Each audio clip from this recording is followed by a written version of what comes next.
My name is Christy, and I'll be your lovely host today. If you haven't seen part 1, part 2, or part 3, where I go undercover talking to a scam artist that's pretending to be the famous actor Joseph Gordon-Levitt, then please stop this video and go watch them now.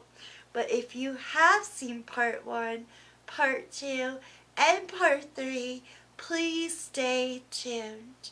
Because where we left off, the scammers' persistence of trying to get me to invest in Bitcoin had finally gotten on my last nerve. Not only that, but during this time, the one thing that really made me angry the most was the illusion the scammer had made up about Mr. Joseph Gordon-Levitt's wife.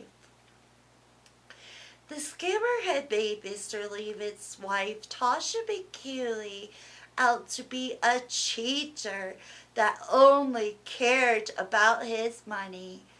That's so far from the truth. In reality, Tasha McKeely is a beautiful and intelligent woman. Just from the little research that I did on her, I was very impressed. She is a successful scientist and CEO of a robotics company called Fellow Robots. She has her own net worth, and from what I can see, she does quite well for herself. She certainly doesn't deserve someone going around giving her a bad name, that's for sure. I was pretty much fed up with the scammer anyways. I had the scam revealed to me. It was investing in Bitcoin. But why did something seem like it was unfinished? The scammer seemed to still want me around, even after I refused to invest in Bitcoin. What could he be up to, I wondered? Is there more to this scam than I don't know?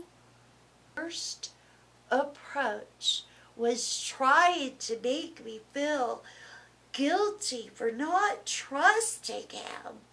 He messaged me saying that he knows that I'll be able to go on without him, that I can be happy without him, survive without him, but even if I turn him away, that he'll always be my husband.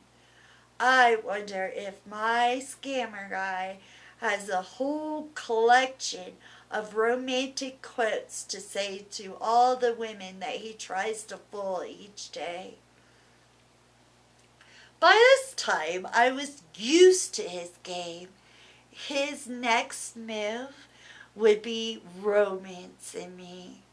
If you seriously think about it, it really had only been 2 or 3 days when he had professed his love to me. The reason a romance scam artist does this is because they know the illusion that they had created won't last long. They have to be able to trick you when you are under their spell. With that being said, the scammer guy went back to professing his love to me again. He said that he saw a future with me, and that the only reason he suggested that I invested in Bitcoin was just because he cared and wanted to help me. I didn't really believe him, of course. After chatting with him, I did some more research and I learned that Joseph Gordon-Levitt speaks fluently in French and has studied French poetry at Columbia University in New York. I was pretty sure I could trick the scammer by writing something romantic to him in French. This seemed like a great idea, and I couldn't wait for him to respond. His response later was him wondering why I was writing him in French. Then he tells me he doesn't understand French very well and he mostly understands English. I told him that I had heard that he had studied French poetry before and that I was just trying to be romantic. My plan wasn't the greatest, though. I mean, it did trick him, but it wasn't the greatest proof to go by. Sometimes, if you don't speak a different language a lot, you can get pretty rusty at speaking it later on. I decided to just let it go and go to bed. The next day, I was going into Denver and I was really excited to see my best friend Moses. I had such a wonderful time hanging out with him later, and so far, the scammer guy had quit trying to talk me into investing into Bitcoin.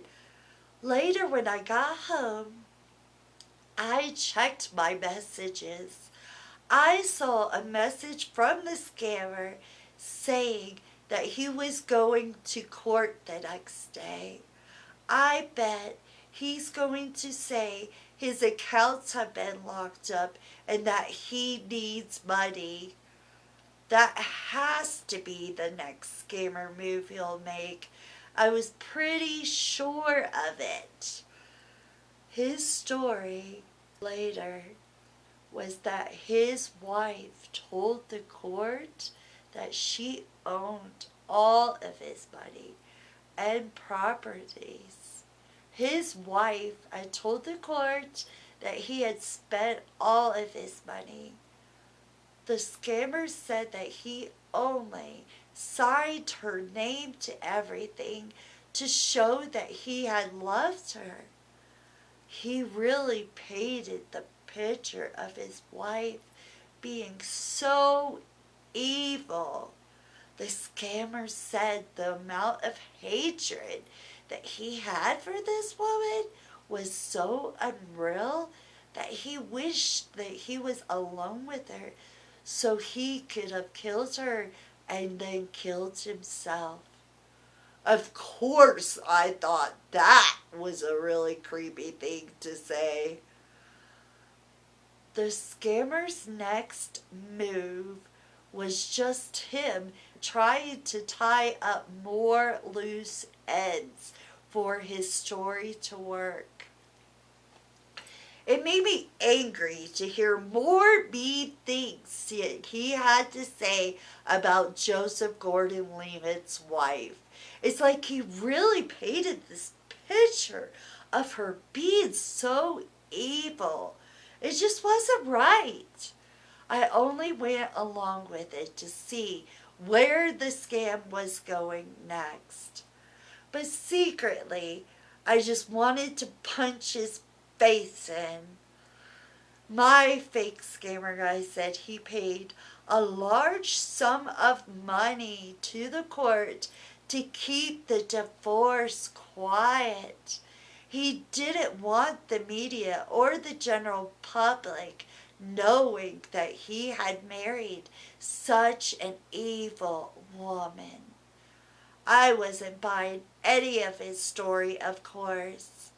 The scammer told me that the court placed a fine that if his wife or him made the divorce public, that they would lose all their money. He said that the court also told him that if they were in public, they should act like a happily married couple. It was just the scammer's way of trying to tie up as much loose ends as possible. He tried to make it seem like his old image would be ruined if anyone found out about the divorce. I personally know if this was really happening and not just a scam, Joseph Gordon-Levitt's fans would still think the world of him. I didn't feel like hearing any more of the scammer's lies, so I turned off my phone for a while. The next day, the scammer tells me that his account is currently blocked by order of the court to the bank. All of his properties had been placed under monitoring by the court agencies because his wife told the court that he was planning on selling all of his properties and that he had been spending all of his money clubbing. The more the scammer lied to me, the more I wondered if anyone actually bought into this scam. It just seemed like the most stupid scam in the whole wide world to me. As soon as the scammer tied up all the loose ends he could think of, that's when he felt confident to ask me for the money. He said that all he needed was 10,000 US dollars. I had already had a feeling before that the scammer guy was from a different country. But the more I talked to him, the more I discovered this had to be, in fact, true. I mean, what does he think I would have done if he had fooled me into sending him any money? Does he think I would have sent him euros? 10,000 euros? Is that why he specifically asked me for 10,000 US dollars? How do you think I responded to all of this? Tell me in the comments below. There's more to come in part 5. I thank you kindly for watching my channel and please subscribe. I hope you have a wonderful day and much love to you all.